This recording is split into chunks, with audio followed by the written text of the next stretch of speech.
I think we're a dying breed, James.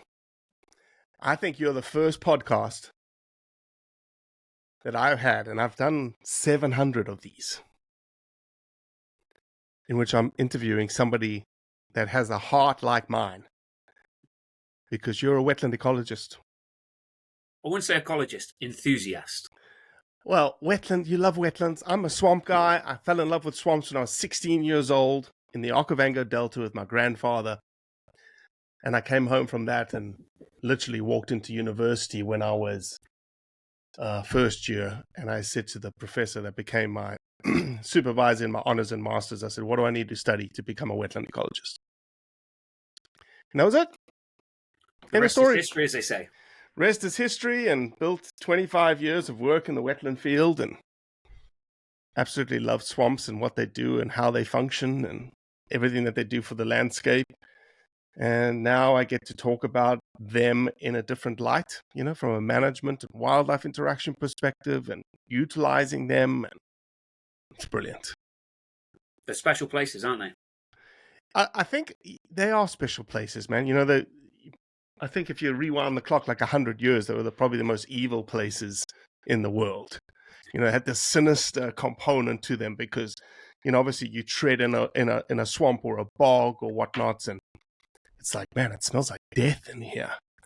And if you don't know, biogeochemistry, you don't really understand what you're smelling. So. Absolutely, and you equally, you wouldn't have understood their role in the land that we rely so heavily on. That they're such an important landscape, under-recognized for far too long. But I think that tide's turned. Excuse the pun.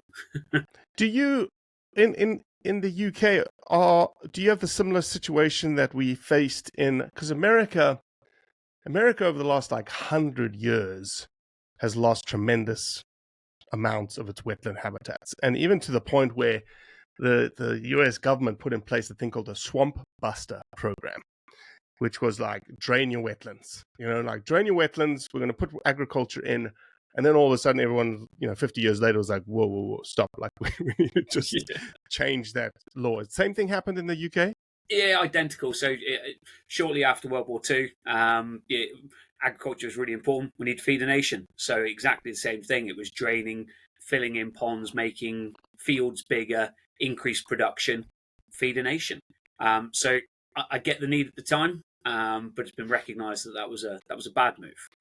Bad move for the environment, bad move for biodiversity, for nature, for wildfowl, for a whole host of different things, from flood preventions right the way through to carbon sequestration. So they're taking their time putting it back, though. That's one thing I would say. Is there a program right now in the UK that incentivizes moorland? Is moorland considered a wetland in the UK? I don't think so, right? So peatland. So peatland, right. Peatland, yeah, absolutely. So it is absolutely a wetland habitat. Not necessarily regularly referred to as such, but you and I both know it is. So yeah. So I've seen lots of videos. Again, we're going to squirrel down multiple rabbit holes, and I love whiskey too. Okay, and I like peaty whiskey. Yeah, and so and I don't know anything around this, and if you don't, don't pretend that you do. But obviously you've seen those videos where the guys are cutting slabs of peat, right? And that's not being used for whiskey. That's being used to burn for homes and warmth in homes. Is that sustainable? Great question. I don't know. So the practices of peat digging are few and far between today. So I'm assuming it's been highlighted that it's not sustainable, and they are making moves to protect the peat. So I know in the uplands, there are huge, I suppose, drives to protect that peat environment to ensure that we keep it wet, that it maintains the gases, etc. But I don't know enough about it to comment, I'm afraid. So is there a program though in the UK that there's no government program or government subsidies that are saying, okay, look, fill Yeah, so back your there are ditches. subsidies They are. to encourage the maintenance of salt marshes, to maintain wetland habitats for migratory birds, for breeding waterfowl, to re-wet and to create. But it they're not as easily accessible as they need to be truly beneficial. So it needs to be simplified. Are they on par from a payment perspective? They're good. Some of them are very good. Okay. But some of it's you have to be in the right place. So if you're already in an area highlighted as being important for wetland creation, wetland management, then there are some good funding streams available. But as I say, it's a lot of these landowners, agriculturists, farmers, etc. That they're not renowned for being tech savvy. They work the land, not sit behind a desk. So in order to be truly beneficial, the process needs to be made easier. So James, you're you work for BASC. BASC is the British Association of Shooting and Conservation. You're the head of wildfowl and wetlands. And just for everybody in the US's edification, wildfowl are ducks. Yeah. It's your waterfowl. My wildfowl. Why wildfowl and not waterfowl or ducks? Does it include a bunch of other things? Jeez, I have no idea where this actually came from, and that's slightly embarrassing. But in the UK, it's been. Bear with me 2 seconds. Oh, look at you, Mister. Yeah. I'll switch my mobile phone off. There we go. Yeah, so that's actually slightly embarrassing. But wild places it would be my gut theme. We harvest wild ducks and geese in wild places, so therefore they are wild fowl. Fowl being ducks and geese and etc. So I'm assuming that's where it's come from, but I don't know. That's just my judgment. Obviously, in the US, it's waterfowl. It's waterfowling across Europe. It's waterfowling. No, that's interesting that you guys call it wildfowl. Yeah. So what my department, when I first took it on 6 years ago, I headed up the wildfowling department. It just sounds super proper. Yeah, well, it is. Or waterfowling department. It is. It's historical. Yeah, exactly. Yeah. So, but we changed the name to better encapsulate what we actually do. So those that are taking a harvest from wildfowl aren't just simply extractive. We're managing wetlands, we're putting back, we're creating, we're maintaining, we're doing a whole host of science and research and contributing to citizen science projects, etc. So a name change means that when I sit around the table with government ministers, with the regulator, with people that might not necessarily fully understand who we are and what we do, I found that I was closing doors the moment I said I'm the head of wildfowling. I'm the head of the people that kill ducks. I'm not somebody that's contributing towards nature recovery and conservation. So that simple name change to say that actually we're wildfowl and wetlands. That's who we are. That's what we're focused for. We want to deliver good.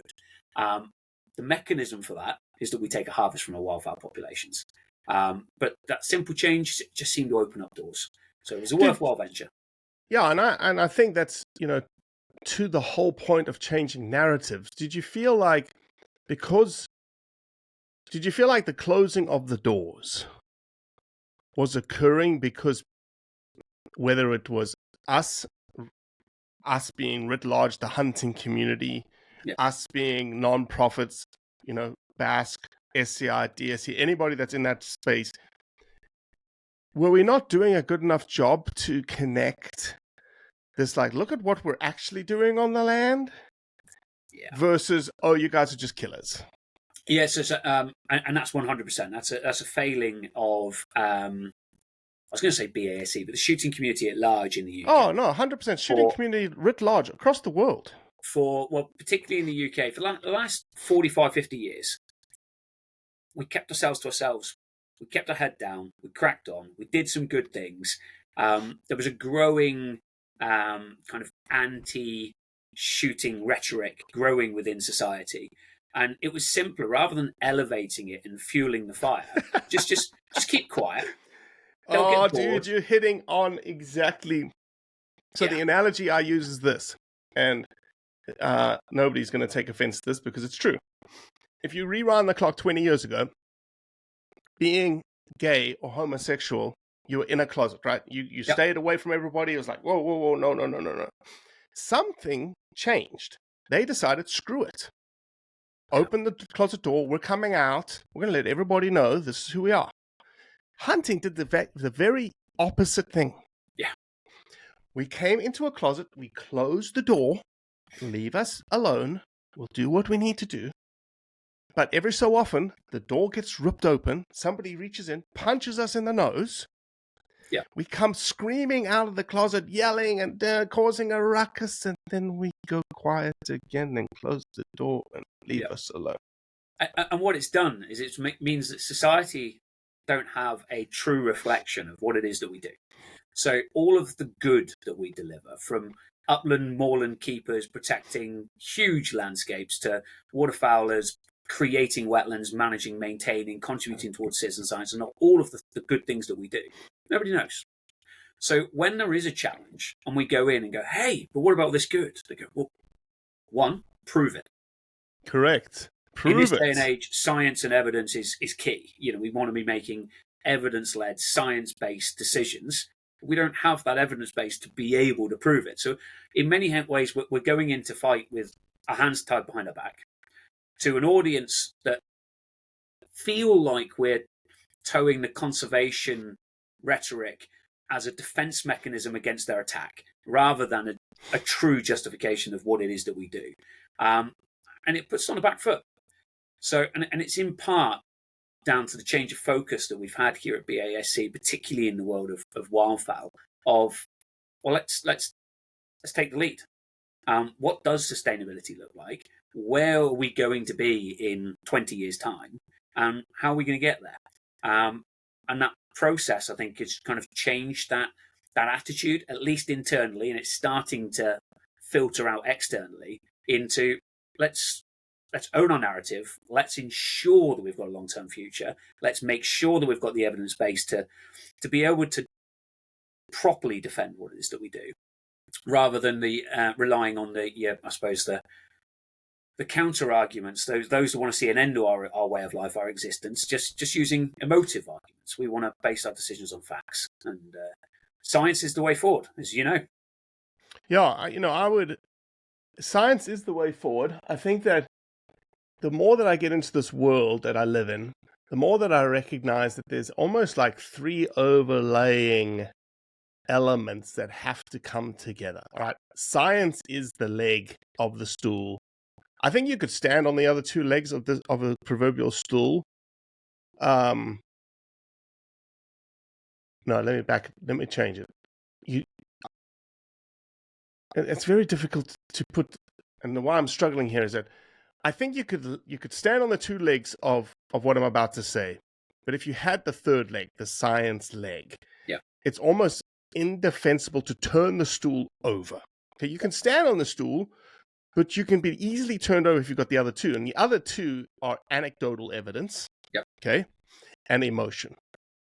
And so, to me, the trifecta, like the king of kings, is having science, having anecdotal evidence, and having emotion all pulled together in a very strong narrative. Because I know, as a scientist, if you asked me these kinds of questions 15 years ago, when I was a professor, when I was an academic professor in the Wildlife Fisheries Department at Mississippi State University doing wetland ecology work, I would have said, social what?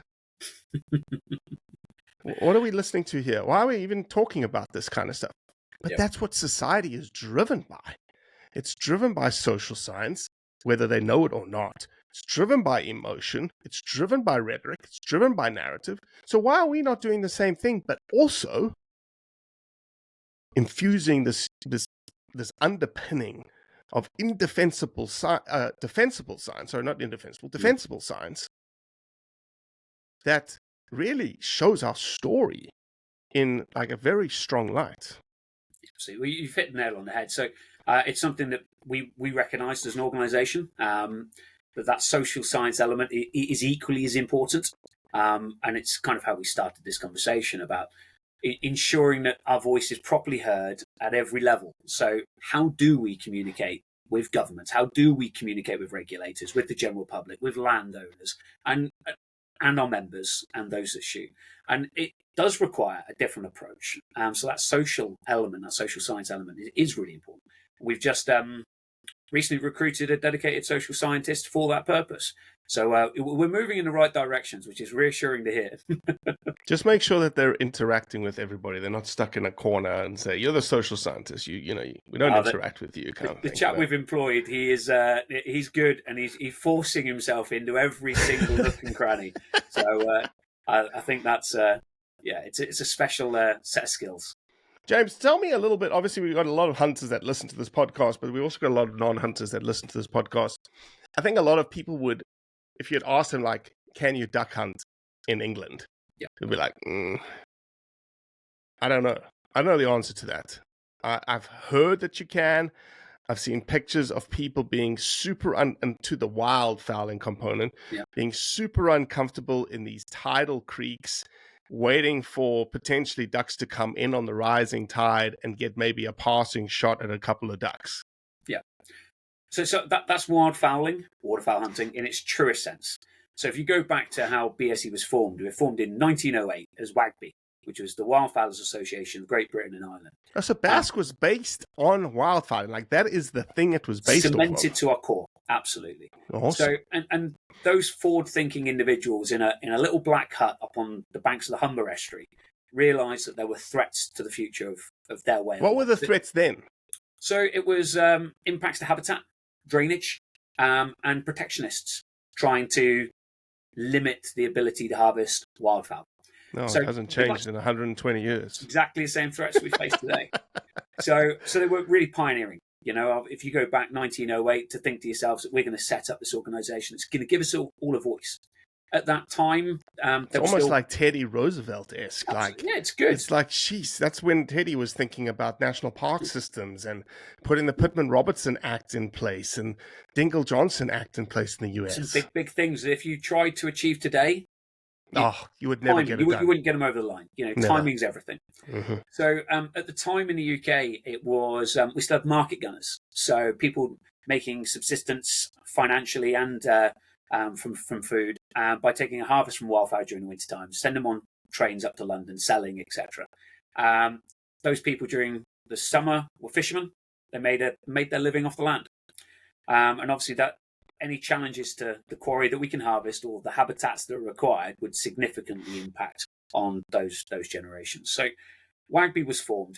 Roll that on. In the 80s, we turned to BASC, realised that the threats lied equally across shooting sports, whether that's harvesting a deer or releasing game and taking a surplus, whatever that looked like. BASC was then formed as the British Association for Shooting and Conservation to protect all forms of recreational shooting.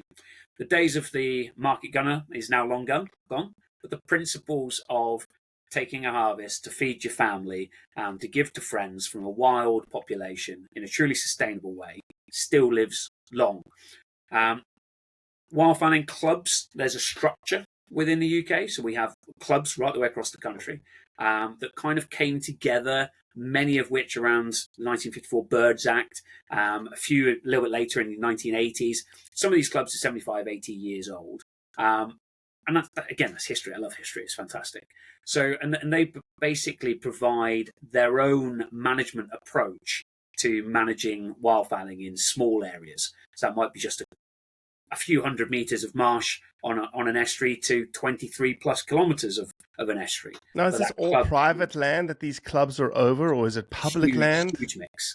Very little public land in the UK. Okay. So no general Joe Blow couldn't, or can they? Can they hunt public land in UK? So we've got Scotland.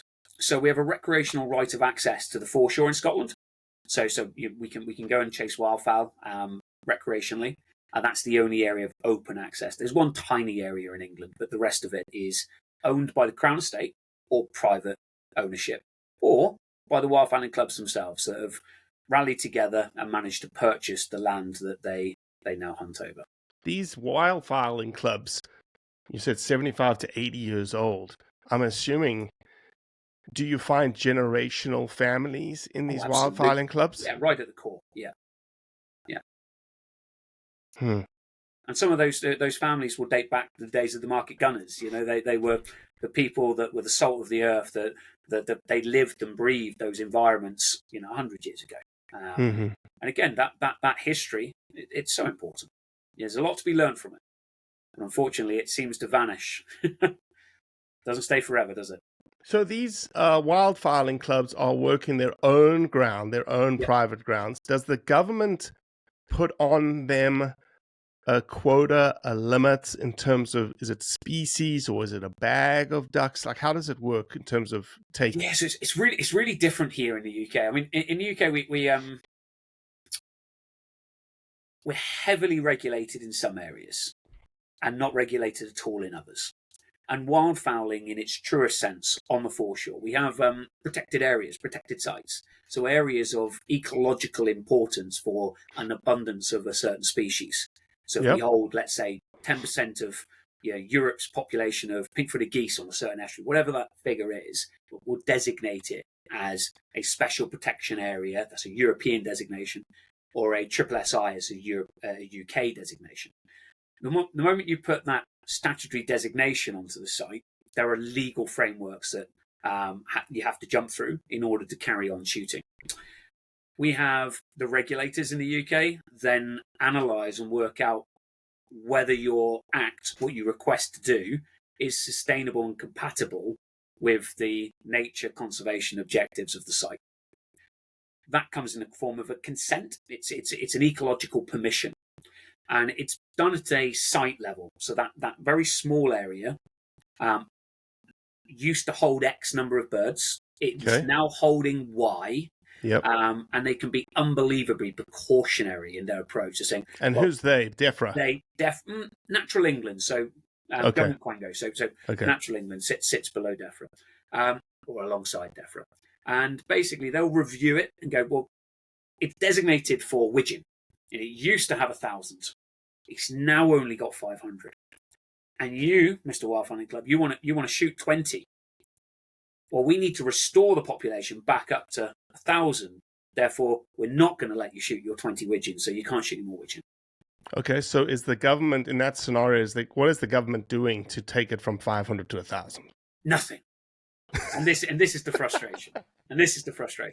So you've got the very people that understand the makeup of these estuaries, that have been protecting them and managing them for centuries, for decades at least.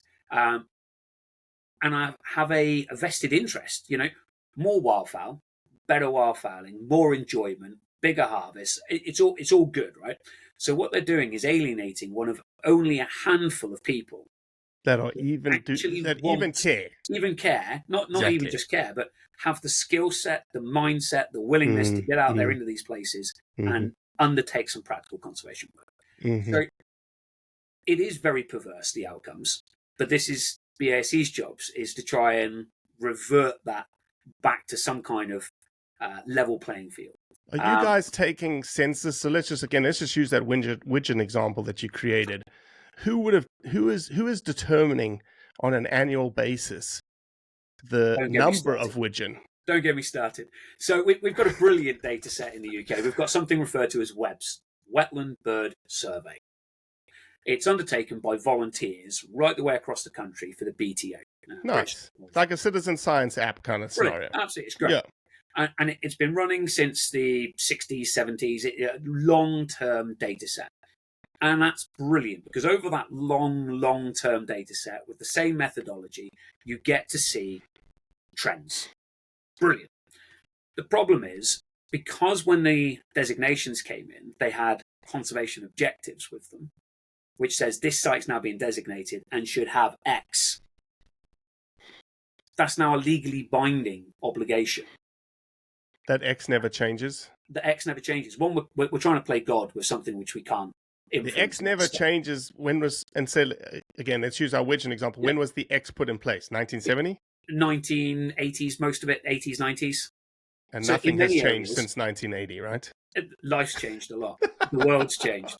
Climate has certainly changed. Oh my gosh. So I think there are people that understand this process, this mechanism doesn't work. It's not fit for purpose, but it is what we've got. It is what the law is, and we have to follow processes. So we're trying to work to influence changes in legislation, working to influence pragmatic decisions within these processes that are evidence-led, that can start to actually deliver a conservation objective. but we've got to play with what we've got because the law's the law. So unless it gets changed, we open ourselves up to legal challenges. So in some ways, it's good that we are following the due process, but at the same time, it's putting very ecologically inept conditions on people unnecessarily. As we know, saying to a wildfowling club, you can't shoot 6 snipe, 20 widgeon because they want to restore a population of thousands. It's not the mechanism. What we need to do is we need to fix the issue. And the issue for us, unlike in North America, the issue for us is really difficult because most of our migratory wildfowl don't breed in the UK. So they're breeding in Russia, in Finland, in Sweden, in North Europe, so on the tundra. So they're breeding thousands of miles away. And we know that through population dynamics, 80% of impacts or influences to population is breeding. Mm-hmm. So it's kind of out of our hands. And it's one Have you got any partnerships or collaborations set up? Absolutely. That's exactly where I was going. So it's part of the reason the Waterfowlers Network was set up, was to try and bring specifically to our own little flyway some cohesion, some collaboration. So what we've now got is the Waterfowlers Network. So you've got Denmark, the UK, Ireland, Finland, Sweden, Germany, and others all the way across that flyway, collaborating at scale. Part of that collaboration highlighted that within the EU, the majority of our breeding ducks are coming from Finland and Sweden. So let's concentrate our efforts. So BASC a couple of years ago, we started funding wetland creation initiatives within. It's part of the SOTKA program of wetland. Yeah. I've talked to somebody in Finland about the SOTKA. There you go. There you go. So we started funding that just last week. Myself and Dr. Matt Ellis, our Director of Conservation at BASC, were over in Finland for the annual meeting of the Waterfowlers Network. So perfect timing to be talking to you about it. And looking at the things that they're doing in Finland to try and create, we refer to it as turning the tap back on. So in the UK, if we want more birds, we need to find a way of turning the tap on. And there's no point whatsoever in us having the world's most amazing wetland sites for wintering wildfowl. If you have no wintering breeding wildfowl. Successfully and not coming. Yeah. So there's two things. One is climate change influencing range shift. So birds are shifting north and east in their range. Mm-hmm. Just because you're not getting the cold winters anymore, pushing them down. Same thing as America. Yep. Exactly. Yep. But our designations don't allow for that. Because in the 80s we had X, so we must have Y. Mm-hmm. And we've now got Y, we should have X. We've also got changes in agriculture, again linked to climate change and drainage of some of the continent, which then means that species like the European white-fronted goose that used to come in their thousands to the east coast of England and the Severn Estuary in the west. And now smashing Holland. Exactly. Yeah. Still the most common grey goose in the Western Palearctic. Mm-hmm. And now I've got pressure internally here in the UK saying, well, you probably shouldn't be harvesting. They're super endangered now in England. Exactly. They're red listed. 72% decline. They're like, no, they're not. Give me a cold winter and we'll have them. Exactly. Give us a massive freaking winter storm up north and watch. Exactly. And that's the issues that we've got. So it's not an easy fight that BASC is trying to take on at the moment, because I said we do lack some of the evidence, some of the data, but we are putting in place processes to try and plug those gaps. So whether that's researching dispersal of mallard that we release into the UK, whether that's researching the value and contribution that the shooting community has to wetland management and creation. So we actually have some real hard facts that we can roll out and say, you've got to be very careful, because if you lose X, you also lose Y. So with the vanishing of shooting, you lose all of this management, all of this pest and predator control, all of this citizen science. If you think about how we're actually managing the flyway and where these birds are going, one of the major things is ring returns. Leg rings being rung in Holland, in the UK, wherever it is, turning up, being harvested over here. And the primary mechanism for those ring recordings is shooting, is harvest. Yep. So we remove harvest from the UK and we end up with a skewed data set. Yeah. Because we then don't have the ring returns to say the birds did come here. We won't be able to plot the impacts of climate change. So they might be small things, but they're really important. Yeah. Really important. Anyway, I realised that I've gone off on my own little. No, I love it. This is ramble. the whole point of this You bloody asked about podcast. wildfowling. I love this podcast. So let me again, just general Joe Blow, who's hunting his little private wetland club. Yep. On the shore. How does he know how many birds he's allowed to take? Take whatever he likes. As much as he wants? Yep. Okay. Yep. So how do you justify that to the social public? Yeah. To say, how can that be sustainable if you can take whatever you want and how much you want? Is there a season? Yeah, so we've got a season. So you've got a season. Got a season, absolutely. So 1st of September through to the 20th of February on the foreshore, so below the mean high water mark. Holy smokes. We get like 59 days in America. That's it. 176, whatever it is. So wow. It's inland, so on fresh water, above the seawall, behind the seawall. It ends on the 31st of January. So 1st September, 31st of January. So, and that's been the same for a very long time. Your question around how do they know how much they can shoot? So wildfowling clubs, they'll have their own sustainability limits. So they've been doing this a very, very long time. Self-imposed, absolutely. Okay. So anything from I'll give you a selection. So only 2 mallard per person per day in the month of September to protect our resident breeding birds, right the way through to no more than 2 or maybe even 4 grey geese in a flight, so that we don't disperse roosts. To 10 bird daily bag limits on duck in some areas. Then there were other clubs that go, we shoot so few that we don't need limits because it's naturally kind of self-policing in that we are a very small estuary with a very small abundance of birds, and if we get the opportunity to shoot 1 or 2 for the table, that's all we're ever taking anyway. So you've got every spectrum from fantastic shooting where they have brought in measures to fix problems they've highlighted themselves, to really small scale, don't need any additional recommendations. And then you go outside of the wildfowling club matrix, and it's just you and I shooting on some farmland that we might have some permission on. We might have a pond or a wetland during the wintertime, and we can do what you like. It is what you just described to me is, talk about your social scientist. He should be taking that idea and shouting from the rooftops, and the hunting community should too, because nobody's telling these wildfowling clubs what to do. They're taking it on themselves, at their own behest, to say, club members, you're restricted. Yep.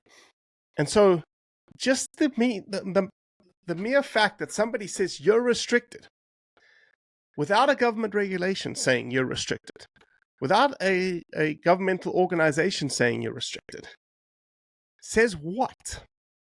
It says something extremely specific and something that we should put a feather in our cap all the time at, which is, we're the conservationists here. We're doing it ourselves. We're doing it because we want this to continue through generations. We don't want to wipe them all out. We're not just a bunch of gun-toting hooligans that just go out and shoot as much as we want, whenever we want. We're self-regulating ourselves.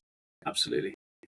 So, but as I said right at the start of this conversation, unfortunately, that doesn't stack up because we haven't been telling people. We don't have the evidence of its value.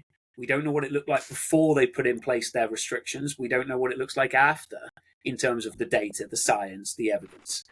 So we took it upon ourselves as BASC to take a real deep dive into what this looks like.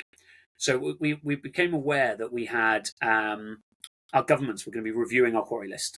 So our 9 species of ducks and 4 species of geese that we can harvest, and said, right, if they're going to be reviewing our quarry list, we only have a history of one-way legislation in the UK, and that stuff comes off the quarry list. Stuff doesn't go on. So in order to get ahead of the curve, we undertook our own approach to a quarry review. So we engaged with FACE, which is the European Federation of Hunters in Europe. We engaged with FACE. We were doing a similar thing because the European Commission were also looking to do their own review.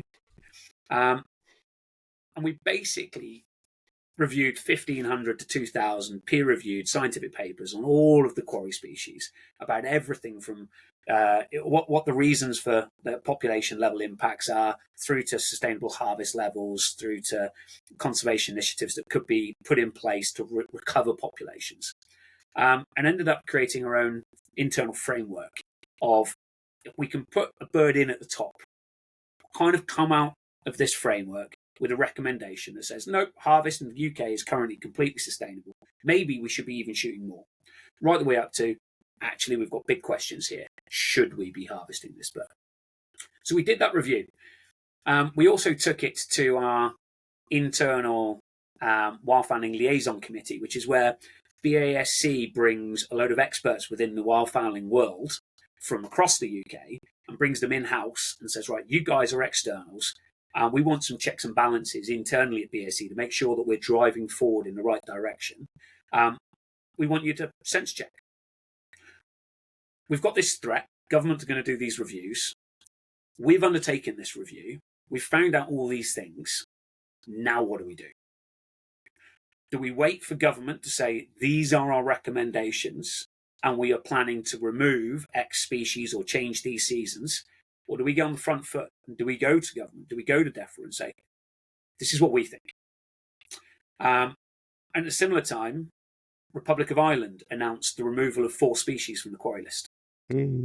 Similar review, hunting fraternity hadn't engaged in the process, and there's a big red line through 4 species. And now they're in legal appeals. Yeah. Hard. Far easier to influence a decision than it is 100%. Oh, no, 100%. You want to be involved in the decision-making process. Absolutely. So we're really pleased that our WLC, our Wildfowling Liaison Committee, unanimously supported a proactive approach. So we've taken our evidence review, we've gone to DEFRA and said, look, this is what we found. What have you found? And it turns out we'd undertaken a very similar review. The only change was that our recommendation for how we deliver the findings was one of self-regulation. And exactly what you said earlier about when you trust people, when you've got good people and you give them good quality information, they make sensible decisions. And when they can buy into the need, you achieve greater outcomes. So if you've got perverse legislation that's not going to achieve an ecological, people are more minded to ignore it, which means you haven't achieved the objective. But if you can really buy into the nuts and bolts of why, then they'll adhere. So we then created our sustainable shooting code of practice, taking all of that information, 1,500 plus peer-reviewed scientific journals, papers, condensed it down into a really simple to understand document. So these are what our broad sustainability principles look like. The simple things: eat what you shoot, no more than 10 ducks per day, no more than 6 grey geese per day, to be made up of, I think it's 5 pinks, 4 grey lags, 2 white fronts. To ensure that we are contributing to the provision of evidence and research, to make sure that we're delivering for conservation, breeding and overwintering, to make sure we're minimising disturbance in our footprint, to make sure we're collecting the data, basically. So that's our broad sustainability principles. And then a handful of species that required action for our review, we've then got species-specific recommendations based on the evidence that says this bird is suffering because of X, Y, and Z. We have a role to play because we're taking a harvest, or we can contribute towards habitat, or whatever it is. We can increase predator control. These are our recommendations. Manage harvest and do these good things. And there it is. That's our sustainable shooting practice. And I've been blown away, to be honest. It's moved us from being an organisation that sits on the periphery of some of these conversations to being a vital cog in what the future looks like. As you said, owning the subject matter and actually delivering it, walking the walk. Yeah. And I'll say this, because I live in America, I do not interact with BASC. I only am looking outside, from the outside looking in. And I think you guys have been accused of not doing that in the past. Yeah, most not definitely. walking the talk, Yeah. right? Talk, but not doing anything. And I'm glad to see that, man. I'm really glad. I love the fact, again, it's a self. You did the science, you did the work. You're like, okay, here we are as hunters. This species, we shouldn't be, harvesting as men, because here's what's the science, and then delivering that downstream and saying, look, we want to help. Like, it's not that we're just like telling you don't do this, but hey, let's not do this. But then we also have to do all these other things Yeah. to get us back to where we want to be. Yeah. And we're going to be involved in that. Exactly. So this is, we all want to leave behind a legacy for the next generation. And every shooter. Which is important to you because you come from a massive history of yourself. Like, family is steeped in hunting, right? And Well, shooting. absolutely, yeah. No, so it's I think it's embedded in my DNA. So my old man is a bit of a character, shall we say, over here in the UK in relation to wildfowling. Mad as a box of frogs. Is he still alive? Oh yeah, absolutely. He's still going strong. Yeah, and he's still Still duck going out. hunts? He's still fishing. He's still shooting. He's still wildfowling. He puts most people my age to shame. He's still out in a float tube 2 miles out to sea fishing, and he's larger than life. So having that, when you grow up in that world, you can't help but have that connection, deep rooted connection to wild places, to wildfowl, to wild food, and that's something which, in my role now, being able to try and leave behind a bit of a legacy. Something still from my dad. So we've got members today. I want to protect it for you. And then we've also got my next generation. So my boy, my daughter, 14. How old are they? 14. It's my boy's 14 and my daughter's 6. Awesome. Yeah, both keen, both enthusiastic. My daughter caught her first trout earlier this year on the fly rod. My boy last year, he shot his first ducks.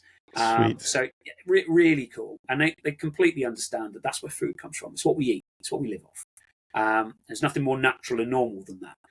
And being able to try and make sure that shooting is in a place where their grandchildren will still be able to go out into wild marshes that still look wild, that's still home to migratory waterfowl, and we can still take a sustainable surplus. That's got to be the goal, right? That's what we're working for. Well, and I think somebody like you, in the position that you're in, the head of, wildfowl and wetlands of BASC, having that family heritage, having that family tradition, and yourself now having the next generation underneath you, that you want this thing to continue. It's almost like it's hard for somebody to point a finger at you from the wildfowling community itself. Yeah. So you're not doing it, you're just in there for a job. You're just in there for a paycheck. You're like, no, sir, no, I don't think so. Yeah, well, it's not. It's I think there have been accusations from the membership in years gone by. Job for the boys type of thing. Job for the boys. It's certainly not. It's hard work. But there's a lot of good people, very committed to the cause.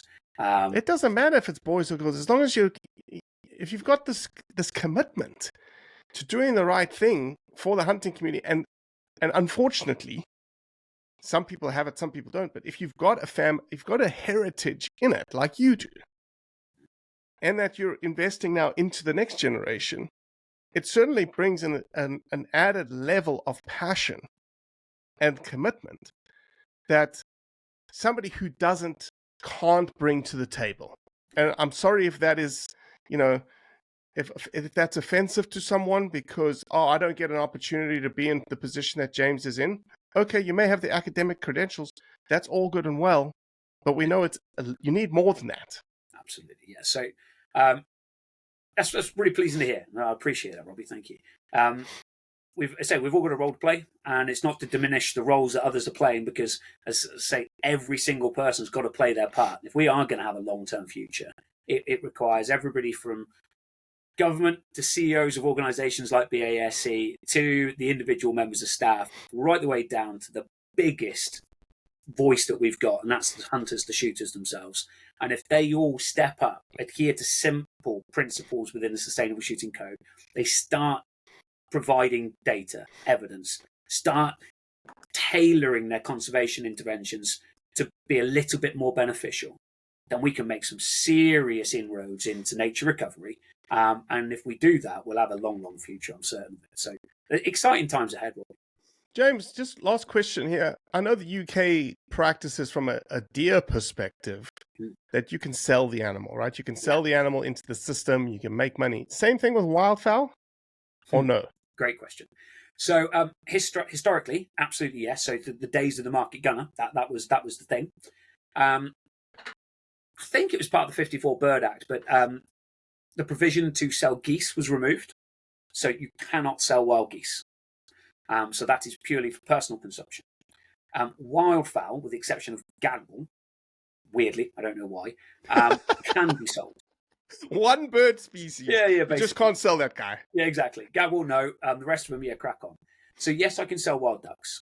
Many of the wildfowling clubs, we go back to that self-regulation. Many of the wildfowling clubs prohibit it on club ground. Their mantra is that, well, that makes sense, right? Because again, if you've got a species unlike deer, right? Deer overabundant, overpopulated, absolutely, smash as many as you want.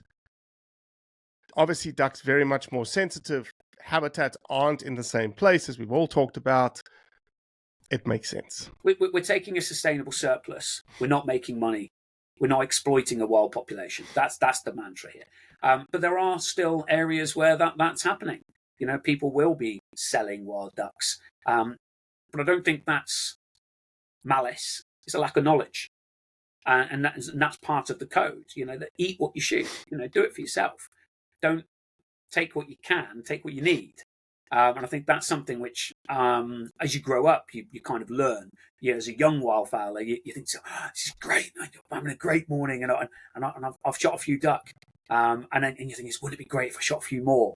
And then you grow up and go, well, actually, I've got 3, 4, 5 duck in the freezer. Well, you almost have to go through that evolution, right? Everybody, or every hunter goes through that evolution. So I'm a little bit anal when it comes to my freezer and my food rotation. So I'm running 4 freezers. So I have a meat freezer, I have a fish freezer. Dang! Don't. Man, I'm jealous now. I've got multiple freezers. I haven't got them compartmentalized like you do. Oh, well, you've got to have your backpacking down. And I don't have a backpacker. I need a backpacker. You need a backpacker, my friend. You need a backpacker. Filing cabinet style. So you can go your pheasant breast, you've got your pigeon breast, you've got your duck. And I know that on average, I'm going to have 5 or 6 equivalent to roast chickens a year. So I'll make sure that during the season, I'll get 5 or 6 roast pheasant. I'll pluck them whole. I know that I want 2 or 3 geese. I want a really good goose for my Christmas Day dinner. So the best goose, that's going to be for my Christmas Day. I also know that I'm going to want 3 or 4 ducks for roast. So I collect them over the course of the season, knowing that that's about what I'm going to use. I'll collect around about 100 pheasants, and that replaces entirely my chicken purchase. But it's as I say at the start, it's take what you need, not what you can. I know what my family eats. I have a motto which says that I won't shoot another duck next season until the ducks from this season are all gone. Wow! Because that's what I'm doing it for. Yeah. So come September, if I've still got duck in the freezer, I'll tend to take it out on batch, defrost it, and I'll make a big vat of duck curry or wildfowl pie, whatever it is. And then I have my ready meal freezer. So my wife is unfortunately I've married for looks and personality, not ability to cook. Please don't take offense to that on a global podcast. Share that with the nation, with the world. Gee whiz. If I come back, if we speak again and I'm divorced, this was it. No, I love my cooking. It's part and parcel of why I hunt. And I take great pride in taking something. It is ingrained in me by my dad. If you're going to shoot something and take somebody's life, you eat it. You put it to the best use you can. And that comes from looking after it from the moment you've shot it to preparing it well for the table, looking after it in the freezer, and making it taste great on the plate. So that's kind of my mantra. I have my 3 freezers: fish, meat, ready meals, so that my wife can eat well when I'm not here. So that's your pheasant bologneses, your duck fajitas, whatever it is. That's the goes in there. And then I have my normal man freezer. Good deal. Frozen peas and sweet corn. Well, you better start. You're probably already in that phase of your life that your where you thought you needed 100 pheasants, you probably need 150 pheasants now because you've got a 14-year-old that's eating you out of house and home. It's just grown 2 inches in the last week. I swear. Yeah, appetite's going up, but I think we can cater for it. We'll be all right. Brilliant, man. Well, James, I think we need to do this more regularly, man. When you have good conversation, time flies by. And I really, there's so much to be done. There's so much to be said. You guys have got stories out the wazoo in terms of, showing our true heart of what hunting means to us and how we do care about wildlife, how we do care about wildfowl. Watch this space. I think we'll do a lot more together here in the next, hopefully year or two. Well, thanks for hearing our story, and it's been great to chat to you.